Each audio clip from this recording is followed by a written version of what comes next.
Iba yung plano ko dito sa hen na to. Meron pala akong ipapares na kak dito.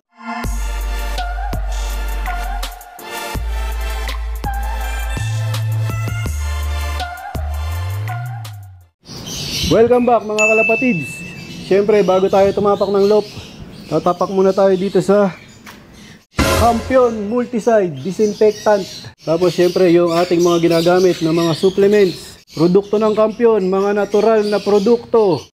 Nutrigano, Pure Oregano, Eurolibo, Respower at Nutriwin. Tapos syempre yung ating patoka, kalapatids, breeder mix.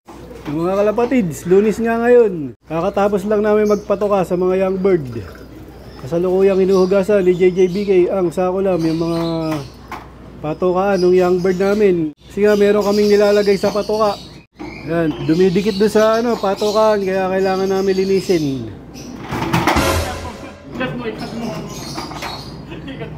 Ay, mukhang galit ka. Nagdadabog ka yata. Yung mga paitlugan din, mga kalapatids, sinuhugasan din namin yan. Para hindi kami bili ng bili. Nilalaban ni JJBK sa ako lang yan, tsaka papatuyuin. Pero ano yan, dinidisinfect. Kaya lang, makulimlim ngayon mga kalapatids, nag-uulan dito. Dito sa aming mga hen. Ayun nga, naghihintay na ng pagkain to mga kalapatids. Gutom na yan. Ang ganda nga ng dumi nila mga kalapatids. Ayan, puro buo. Siguro nga epekto na yan ang binibigay namin na barley.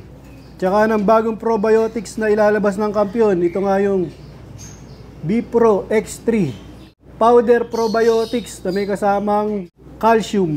Dito naman sa aming young bird. Bali, iniba ko nga yung oras ng pagpapakawala o pagpapalabas sa kanila mga kalapatids. Ginawa ko ng 11:30 ng tanghali. Para nga medyo mainit. Hindi sila masyadong maglilipad. Halos lahat nga sila ay nandito na sa taas ng perch. May posibilidad nga mga kalapatids na pwede na silang pumitik o magtangka ng Romonda. Bali ang nasa trapdoor lang mga kalapatids, yung bagong lipat namin na young bird. Ayun nga, tatatlo pa lang. Malaki na nga yung mga inakay nung pinagpares ni JJBK ang sakulam. Ayun nga, lalaki. Ito, tingin ko mga nasa tatay. Maganda muscle. Malalapad yung nila. Sa buo yung mga katawan nila mga kalapatids. Macho. Oh, macho. Parang itong tatay.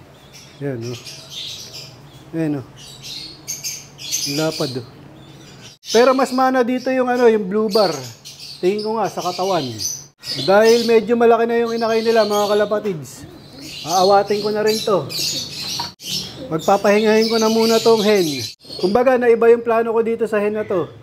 Meron pala akong ipapares na kak dito, yung dati niyang kapares. Yung ibon ni Master Pogi. Ay, yung Mystica. Oh, ibabalik ko yung dating pares niya. Pagpapahingahin ko na muna to mga kalapatids. Tsaka medyo tumutuka na rin niya mga kalapatids. Kaya yung kak na yung magsusubo sa kanila.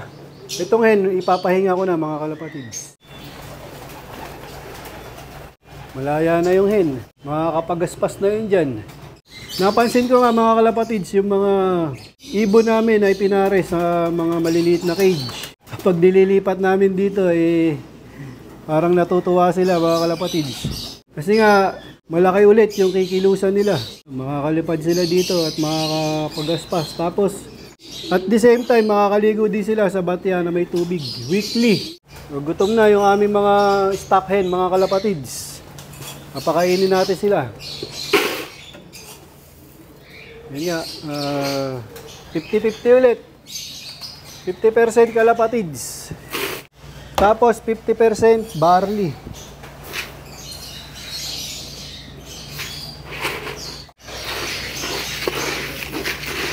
Tuwing Lunes nga mga kalapatids, meron kaming hinahalo dito sa patuka namin sa lahat. Bali napatuka ko na nga itong mga breeder namin kasi nga maaga kumakain yan, pati itong mga young bird. Ngayon ang papatukain namin itong mga stock bird.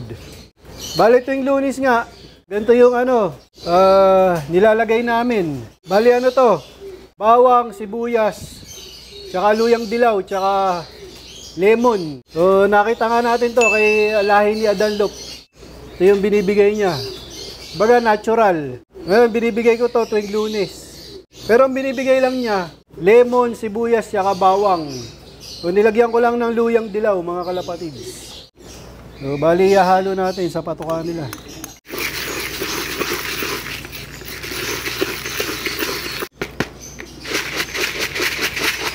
Bali, ito yung nilalagay kong powder. Malunggay. Natural din. Tapos, vitamin-mineral.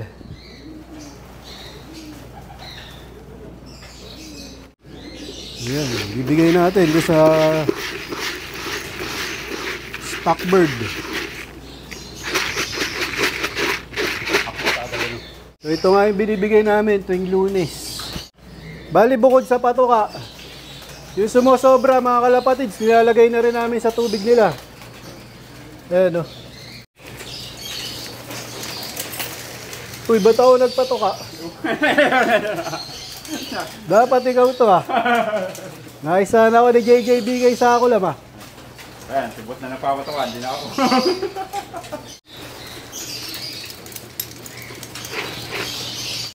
Kumbaga mga kalapatids, itong sistema na to, para sa amin lang to. Kumbaga, iba-iba tayo ng sistema.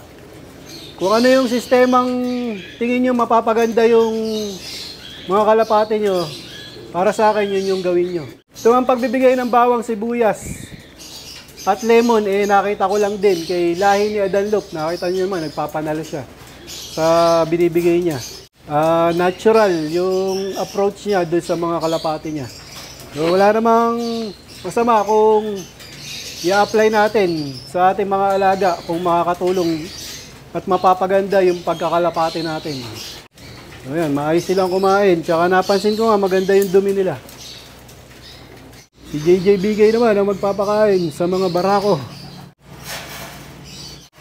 Kung makikita nyo, madilaw yung mga inuman nila mga kalapatids.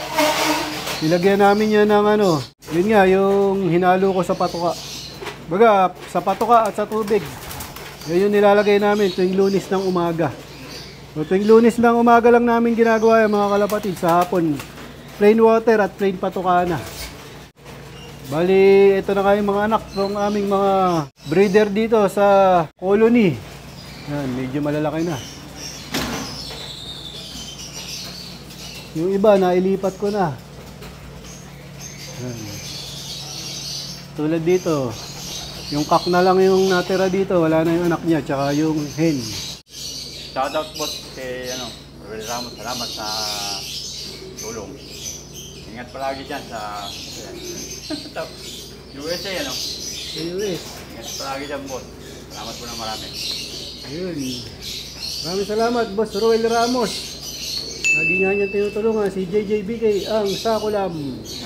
Salamat. Ingat palagi.